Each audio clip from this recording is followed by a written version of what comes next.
Really interesting stuff and something a little bit different but super important.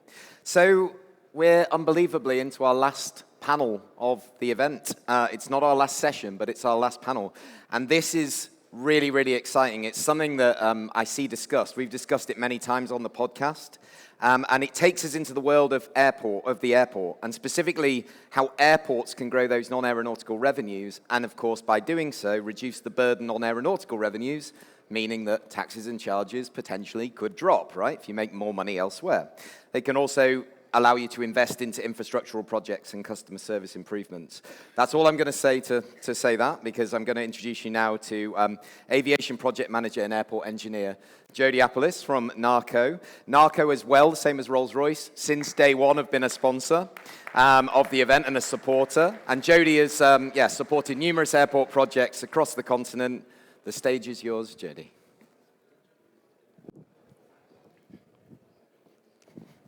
Thank you, John.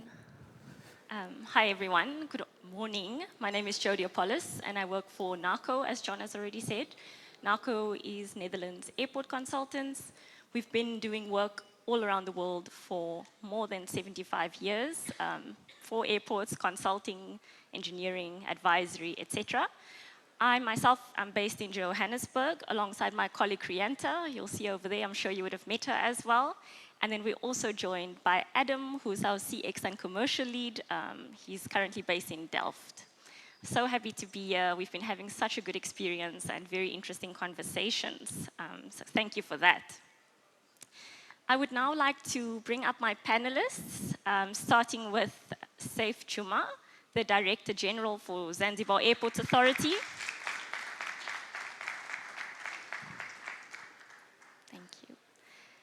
Oliver Mathwich, the Chief Commercial Officer at Dnata.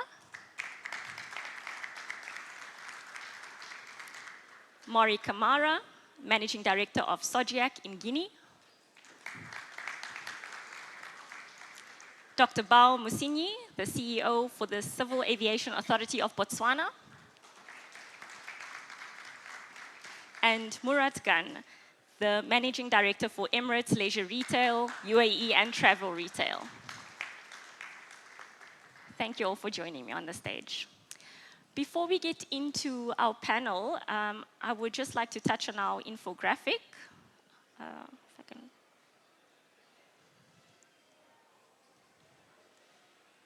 we go. Some of you may have seen this on LinkedIn. It was an infographic developed by NACO in collaboration with Aviadev. Very, very interesting insights. And we also did a podcast, myself and Adam, with John. If you would like to discuss a little bit more about that, please come chat to us at our table at the back.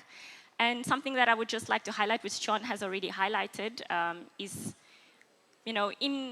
we found that in our research in Africa, that there is a higher reliance on aeronautical revenue, and then obviously we would like to aim more for a 50-50 split to have a more balanced ecosystem, and it will benefit everyone in this airport ecosystem at the end of the day. So here to speak to us a little bit more on this concept is obviously my very, very esteemed panel. But also before we get to them once more, I would like to also do a little poll to hear what you think. If we can, thank you very much for, thank you. So our poll question then is, which of the following areas offers the greatest potential for boosting non-aeronautical revenue at airports? So let us know what you think. Please scan and answer, and then we'll touch on the responses we'll hear from our panelists at the end to see, is it what they expected? Is it a little bit different, etc.? Okay.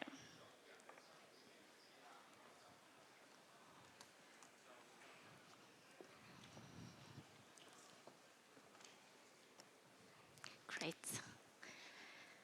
All right. So I'm going to start with Seif today. Thank you so much for joining us. Yesterday in your welcome speech, which was really, really nice to listen to, we heard a lot about the developments that are happening at the airport. Are you all right? At the airport, and we heard about the awards that you have won.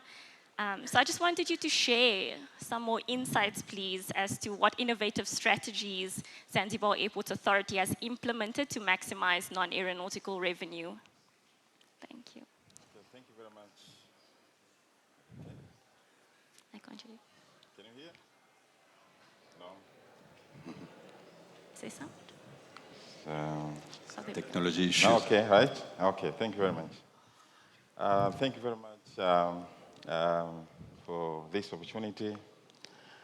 And for Zanzibar Airport Authority, we've got a bit of history. You know, when we opened our Terminal 3 at Abeid Amani Karume International Airport, our international airport, and main gateway to Zanzibar, then we evaluated ourselves and say, can we do it ourselves? Do we need help? And then we came to realize we really need help. And therefore, as a government and as airport authority, we decided to look for help. We reached out to 3 main companies. We reached out to Aegis, the company known for airport operation. We reached out to Emirate Leisure Retail also, and Dnata, and tell them, guys, we need help. We need you to come and work with us to assist us into airport operation. So for us, I think the first success was to construct our new terminal, because we were having a horrible facility, I'm saying. And second, by inviting this renowned company to come and work with us. So next things what we do is, from retail part of it, talking about non-aeronautical revenue, we reviewed our rate. Actually, we reviewed our rate by more than 400%. And our revenue went up for the first year for more than 400% increase. Because we used to work with one-to-one tenant, but we came to realize for us to develop and to get more revenue, we need to have master concessionaire. So we took Emirate Leisure as master concessionaire, and we were billing Emirate Leisure directly. So for that, we increased our revenue by more than 400%. And apart from that, we also enrolled Dnata and Aegis to support us in terms of airport operation, and Dnata for ground handling support.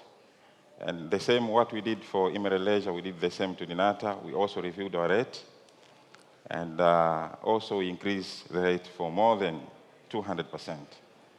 So that's another place where we got most of the revenue. Apart from that, we engaged on the real estate. This hotel that we are here today in this hotel. This is part of our land.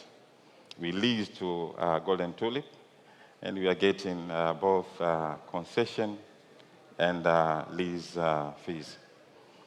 And another thing what we did also, we came to realize that we do not have CIP's terminal. We don't have private jet terminal. We have constructed now the new terminal, Terminal 1, dedicated for VVIP, VIP, CIP, and private jet. And we believe once completed also will be part of the additional revenue. And because we have been experiencing an increasing number of aircraft and passengers as well, there have been a high demand of offices, airlines offices, restaurants, for those coming with passengers and the operators. We have built 5 stories business center, 2 major restaurants, and more than 20 offices and shops. And almost as we talk now, it's almost full.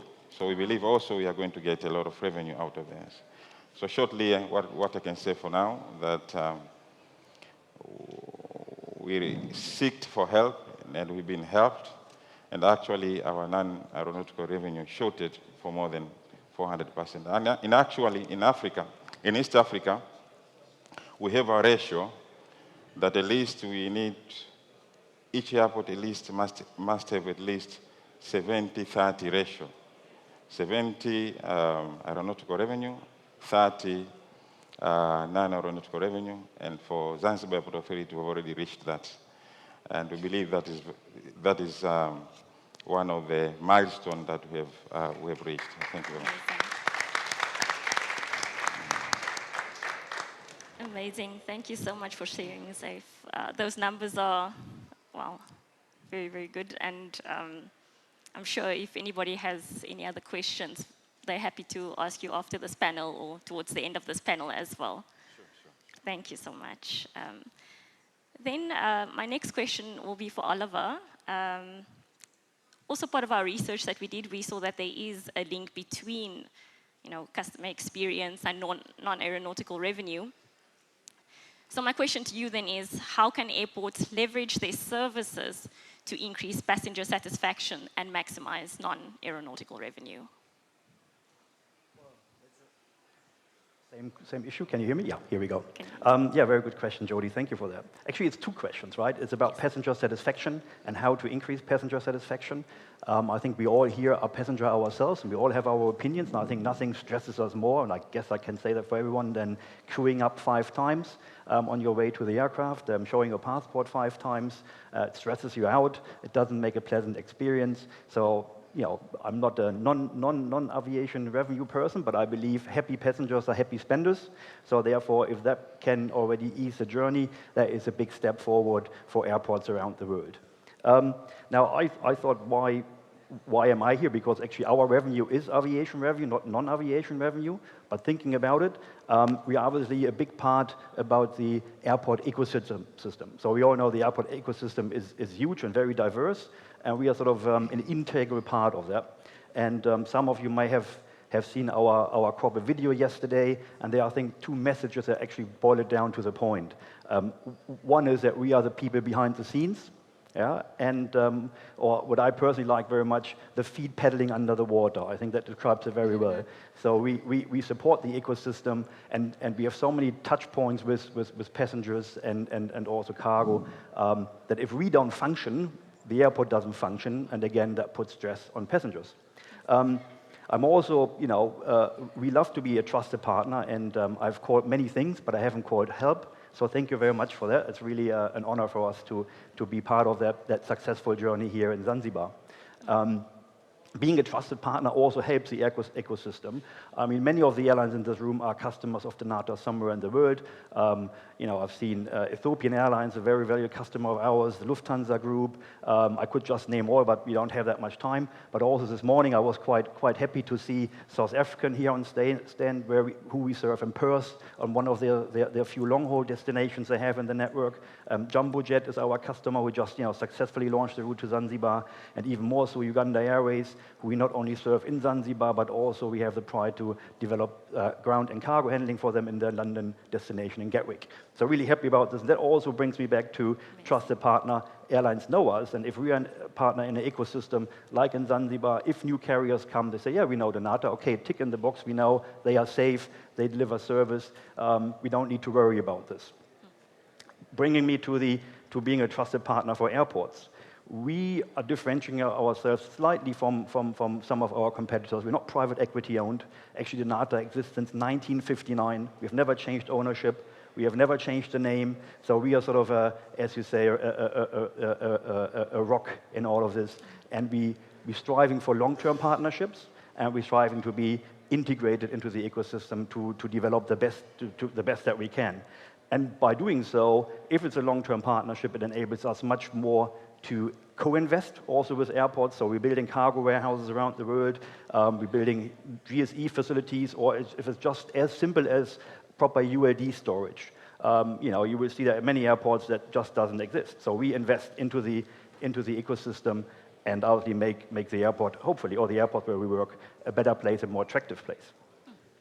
As I said before, we have tons of touch points.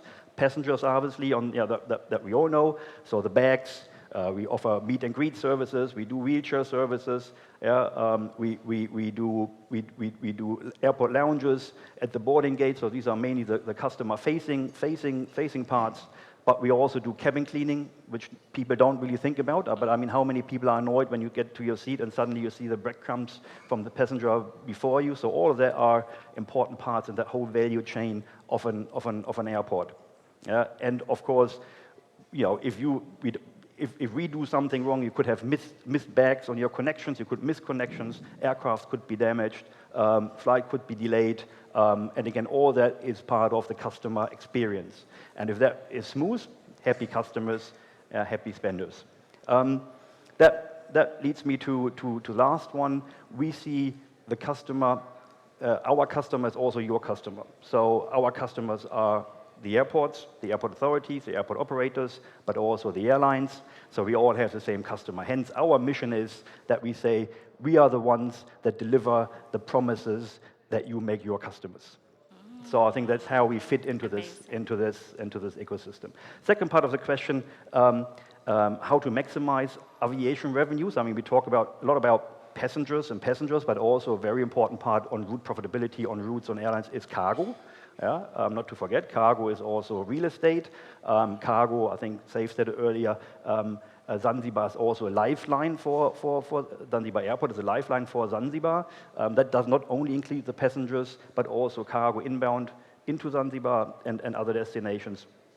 But we also are part of the community to try to gain efficiencies. That means you can spread the assets much better. So if there's more efficiency, you can get more passengers through the same facilities, ideally with the same passenger services.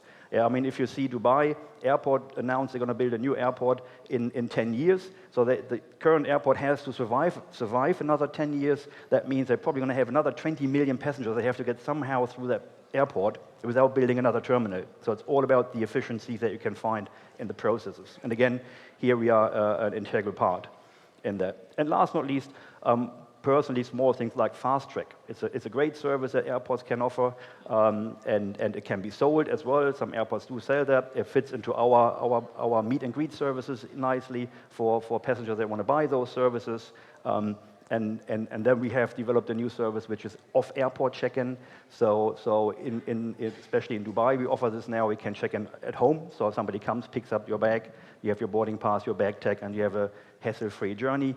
And that obviously extends in, I think, in cruise ships, that's not something new. So cruise ship, big ports have already check-in at cruise ships, but you can also offer that at conferences, hotels, shopping malls, whatsoever. And I think in some of the areas we talked about Gen Z, I think we all, with the Internet of Things, everything becomes more and more of a customized experience, right? You book your seat, that 11A or whatever the number is, on your flight when you book your ticket online.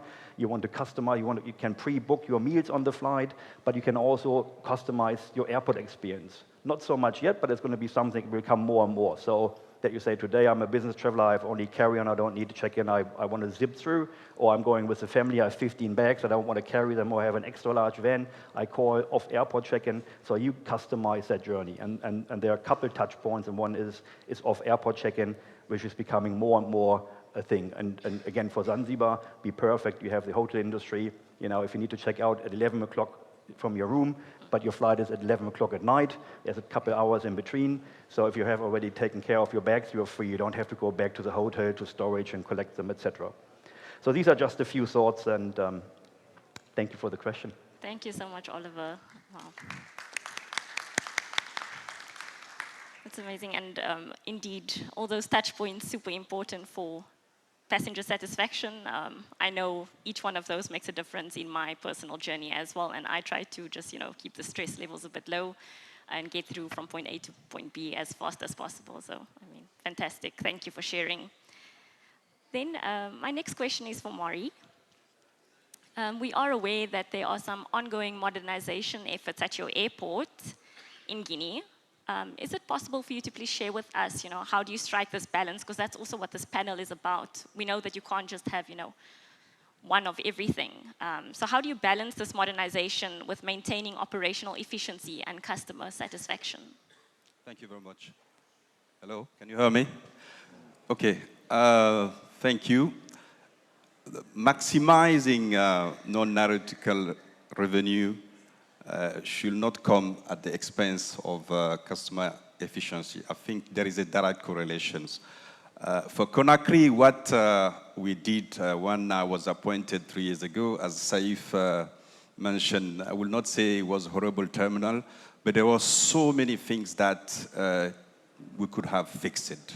So I think the first things that we did, the first approach, because you have to also take the airport as a product. An airport is a product. I think having that culture of taking your airport as a product will lead you in maximizing your revenue. So we did simple things, and I have this debate internally because for many years the airport didn't have any presence in social medias.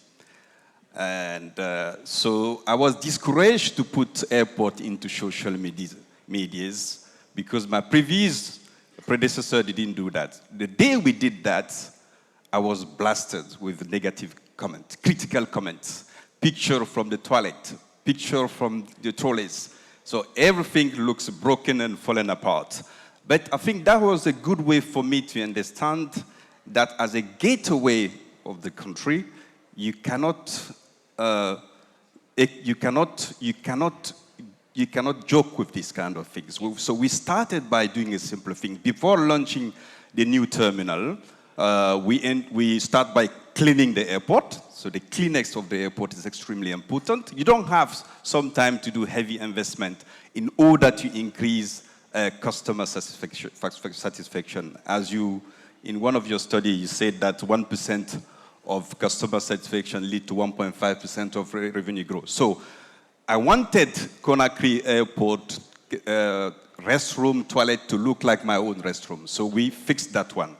So we fixed the AC. We fixed basic things. We fixed the checking, the passenger journey, the security, which is one of the biggest challenges as well, because the journey has too many security before coming to the duty-free. And then what we did, we launched and digitalized our car parking system. So for many years, and I will probably lead into one of the comments that the CEO of Ethiopian Airlines did yesterday between ownership, public ownership or private ownership. So for many years, SOGEAC, Ahmed Sékou Touré was a PPP model with Aéroport de Paris. So we took back the ownership. It's 100% owned. We put some focus on investing in a basic thing, the car parking. For example, the car parking system was fixed, and we were subsidizing some of the richest person in the country. They could just leave their car and go away. So we, in 8 months, we launched one of the most modernized car parking system, fully digitalized in Guinea, and the revenue grew 400%. 400%, basic things. Wow. And also, after that, I said, okay, but that was not an easy one, because to change that, I had big issues with the culture. They were not used to pay.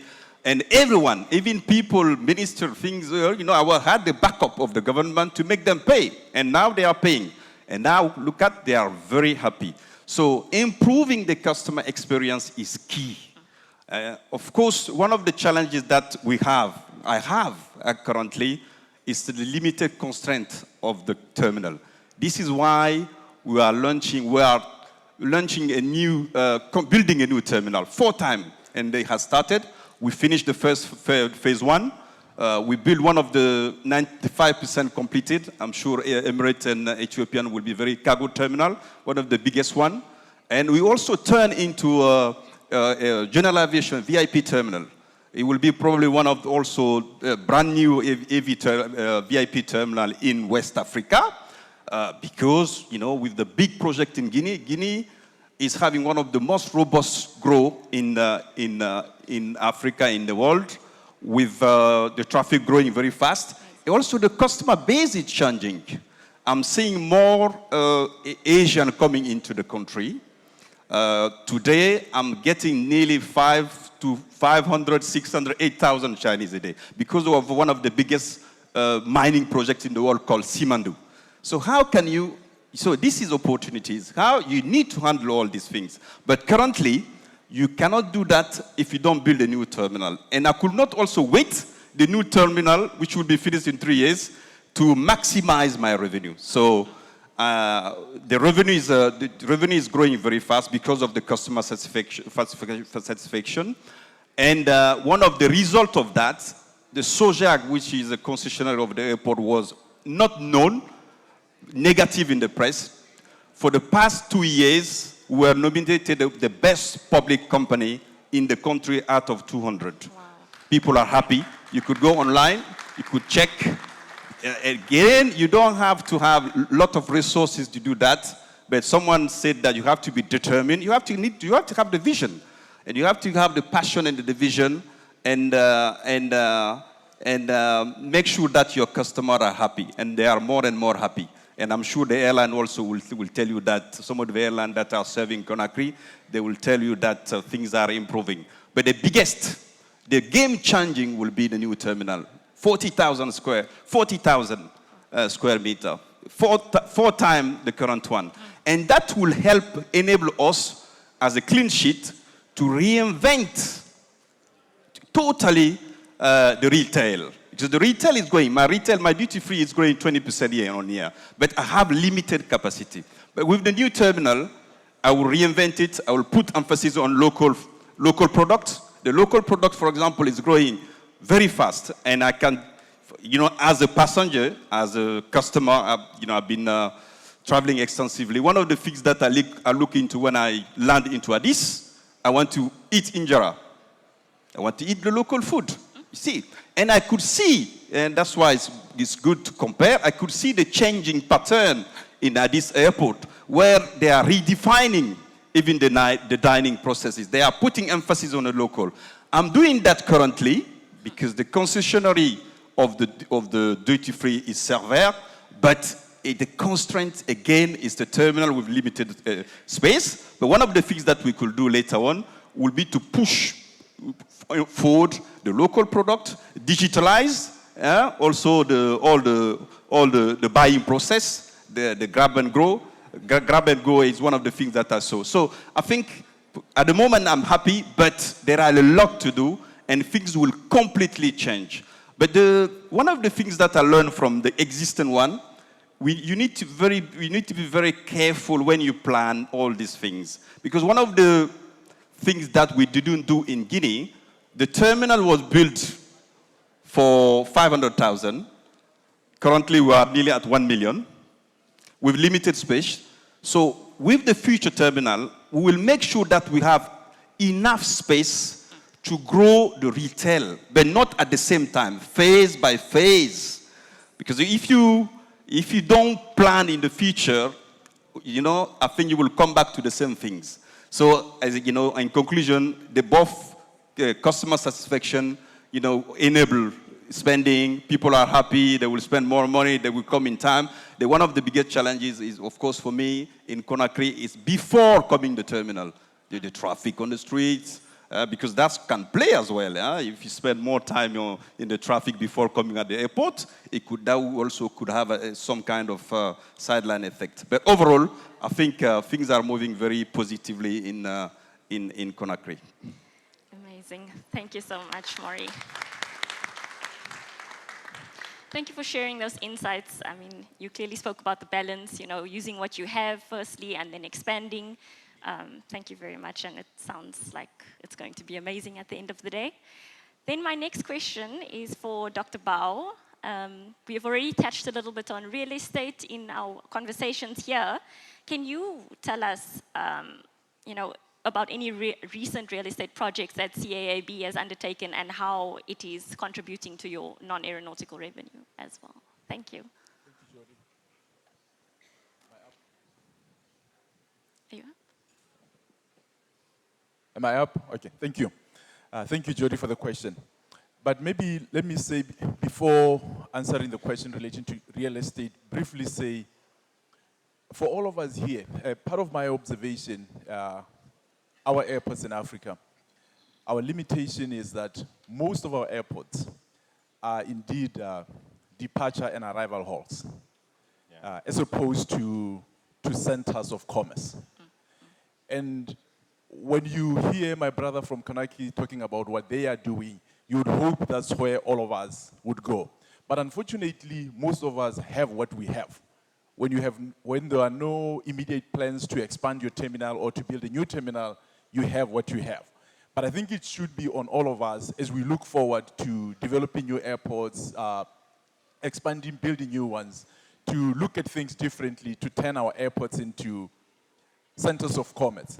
It's unfortunate that when we develop airports, most of the expertise comes from somewhere else, and we are helped to develop them and make them into what they should be. Those that help us have beautiful airports who are centers of commerce, and for some reason see fit for us to have just departure and arrival halls. And we really need to, as Africa, look at that and try to make our airports into what they need to be. And that is really how we are going to move forward as to increasing non-aeronautical revenue.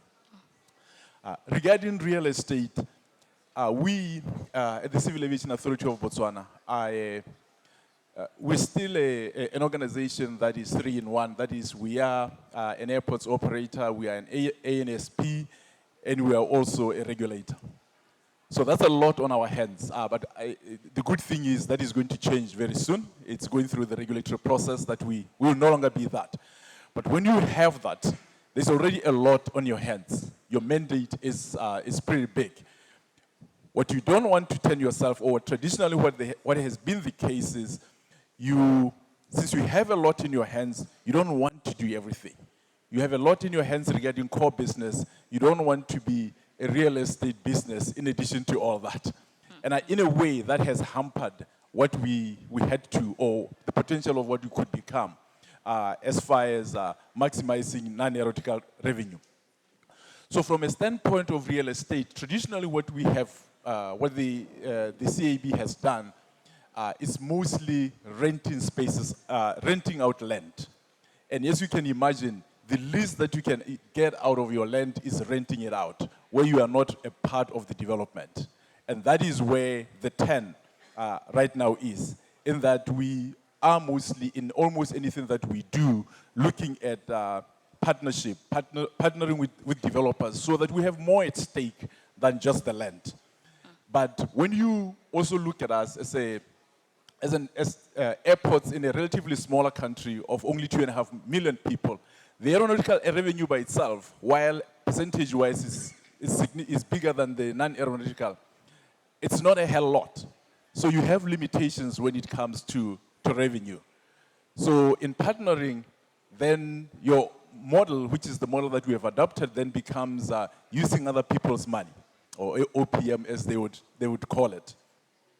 What we have done, and the fortunate thing about most of us, and now most of us, I mean most people here, is that where our airports are, we own huge pieces of land around the airports. And we are that fortunate too.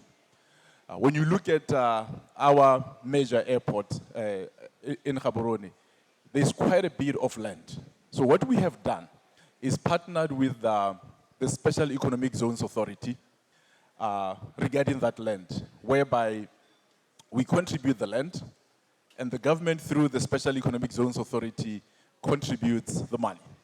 At the moment, there is a big infrastructure development program in that area, starting first with the services, and that would be the water, the sewage, electricity, fiber, and all that land is being serviced. What we have contributed is the land, but we are 50-50 partners with the Special Economic Zones Authority. So as we look forward, it's really going to change our stance regarding non-aeronautical revenue. And that is almost, we're talking about several hundreds or about 900 hectares of land. And that is going to be encompassing different things, from retail to manufacturing to residential to business centers. And that is really, going forward, where our focus is going to be. So the next time you visit Gaborone, you will see a big construction zone when you get to the airport. We are onboarding investors in that huge piece of land. And for those here that are interested in investing in an airport property, that airport city is the next big thing in the country. And I encourage all of you to look at that in your next investment. Thank you, Jody. Amazing. Thank you, Dr. Bao, and thank you for sharing and for that invitation as well. Great. My next question then is for Murat. When you first started doing work here in Zanzibar at the airport here, can you share with us, in the context of what we are talking about here today, what did you do first? And then also, what are your wider ambitions for Africa? Thank you. Jody, I can easily answer that question with a question. No, don't do that. What is the first thing you do in any relationship, in any cooperation, any collaboration, any stakeholder involvement? You ask questions and you seek to understand. And once we knew that we were doing this project in Zanzibar, I reached out to our colleague Seif as the DG of ZAA. First wanted to understand, ask questions, and see what was his vision. What was ZAA's vision?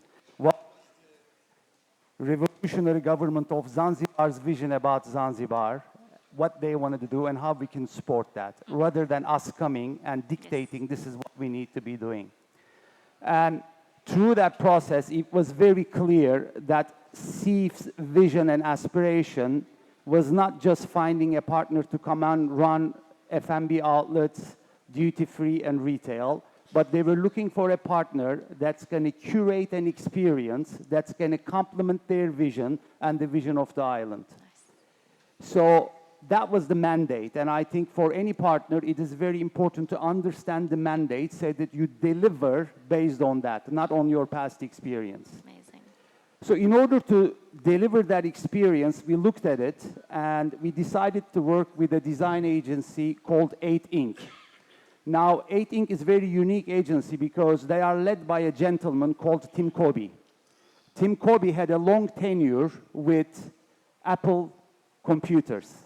And he is actually the mastermind, the brains behind the concept of Apple retail stores. And ladies and gentlemen, to this date, Apple retail stores are the highest revenue generating retail concept per square meter ever existed in the world. So we worked with them. And this process was lengthy because we wanted to create an experience master plan, and we wanted the design to complement that experience. And through extensive research and internal and external stakeholder interviews, we highlighted few areas of opportunities and understanding as far as the Zanzibar airport. Number one, 98% of passengers are travel makers. They're going home. They're not here for business. They're at the end of their journey. They're leaving the island. Their average dwell time is about 1 hour and 20 minutes. We knew their average spend in duty-free and retail and F&B. And we asked ourselves the questions, what is the worst part of leaving a beautiful vacation after a week or 10 days? It's the part that is going home, getting in an airport, as you said, arrival and departure halls, and that experience that is not really commensurate what you have experienced on the island on a beautiful vacation. So we wanted to make sure that this overall theme of the experience is that it is Zanzibar continued. That people, when they step in to check in, till they go up to the airside, it still feels like an extension of their Zanzibar experience, that they don't feel like they're in an airport, but they feel like, hey, I'm still on the island and I'm enjoying my, stay. So, with your permission, I would like to now we're very close to lunch. It's the third day, and I'm sure everyone is ready for lunch to go and eat. So I would like to do, because it's all about experience, I would like to engage with our panelists and our delegates here. I want to explain, this is how the brand was born, Zoma. And you've seen probably in our coffee offer in places, we have this Zoma written everywhere. And what does Zoma means? Because it has 4 letters, Z-O-M-N-A. So would you please repeat after me, because they each mean something. Z is, can we say, Z? Oh.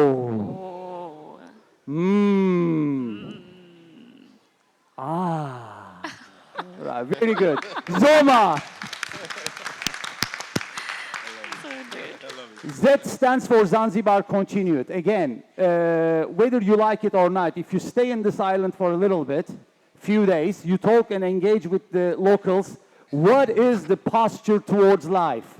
Anybody? It's pole pole.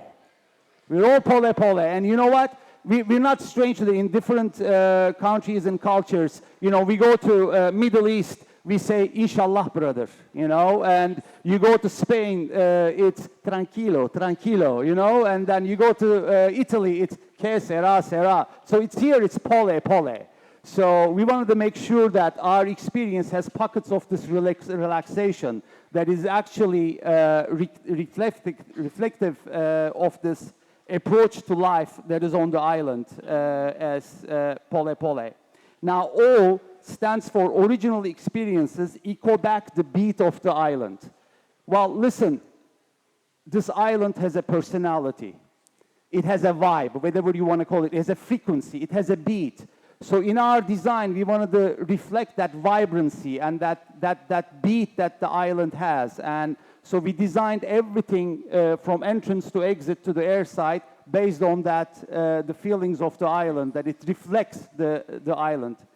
M is very important, is made local by locals. I'm very proud to say that 99% of our staff is locals, whether Tanzania or Zanzibar. There are some other African, but very little expats outside of Axia, almost none.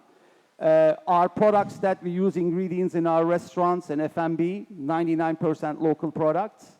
And most importantly, every retailer that we have selected, curated for retail experience, except duty-free, of course we have international products, they are actually retailers that are on the, they have stores in the Stone Town. We selected them and bring them here so that, again, our passengers can feel like they're still in Zanzibar Stone Town and frequent the stores that they have seen. And one that exceptionally I want to call out, it's the first store when you come in on the right side. It's called the Zanzibar Recycle. And that concept, actually, our concessionaire gets together with the underprivileged families of the island, which collect recyclable trash, and they make gifts out of them. Wow. And, you know, that way we're also able to give back to those families that are on the island. And, you know, it is probably one of the higher grossing concepts that we have. Last but not least, it was A, which is authentic experiences moving in time with the island. Now, again, if you stay on the island, the mornings are very different. Early afternoons are very different. The evening is very different. They each have a beauty. They each have a different feeling. In order to reflect that and create an immersive experience that is a continuation of the island, we have hired a film crew, professional film crew from the UK. They came here as a group of 10 to 12 people and spent a week on the island filming content for us with these different times of the day. So hopefully many of you guys will experience this on the way out, but we have extensively invested in interactive, digital, immersive, huge screens in our airside, and we're playing this content. In the mornings, you will see the morning content. In the afternoons, you will see the afternoon. In the evening, you will see the sunset. Again, all with the purpose of creating an extension of their stay at the airport. And I think many of you guys, I hope you heard it, but Seif DG mentioned that what happened to their non-aeronautical revenues, a 400% increase, ladies and gentlemen. I think that is quite impressive that we have achieved together as a partner. Now, as far as our ambition, it looks like it's very apparent that the future of the African aviation is ripe with potential, right? There is no question about it. So it would be wrong for us to say we want to duplicate what we have done here. That's not the intention. Now, there are principles that we used here as an Emirates Leisure Retail, but we would look to engage with other partners in the continent to see if we can come and complement in a very unique way what they're trying to do in their city, in their country, in their airports. That's our agenda. Not to say, are we going to have to duplicate or we're going to do the same thing? Not at all. But we're very open for conversations to see if we can be the right partner to curate that experience and the vision that you guys have. Amazing. Thank you, Murat. Excellent. Thank you so much for sharing it with us. And I mean, you have a whole life testimonial here in front of you, so fantastic. All right, so thank you to my esteemed panelists. Before we vacate, we would like to just bring up the results to the poll, please. Must I press something? Thank you. And I would just like to see if it is what you expected. Any surprises or, yeah, you can see it there. Is it pretty much what you expected? Yeah, of course. All right. This is kind of what I've expected, because when we engage with stakeholders over the last couple of days, a lot of the airports were talking about real estate around the Great. airports, and you know, whether Fantastic. mixed projects, malls, shopping centers, hotels. So I think the next wave of focus on generating the extra revenue is that real estate development. Thank you. Thank you for that feedback. Thank you so much, everyone, for your time today. Thank you to my wonderful panel. It was really lovely chatting to you. Like I said, if you would like to chat some more on this particular topic, please reach out to our panelists. Come chat to us at the NACO table as well. Me and my team, we are there. Yes, thank you, John. Thank you. Everyone. Thank you, John. Thank you, Jody. Thank you, panel. Incredible. We could have listened to that all day. Murat.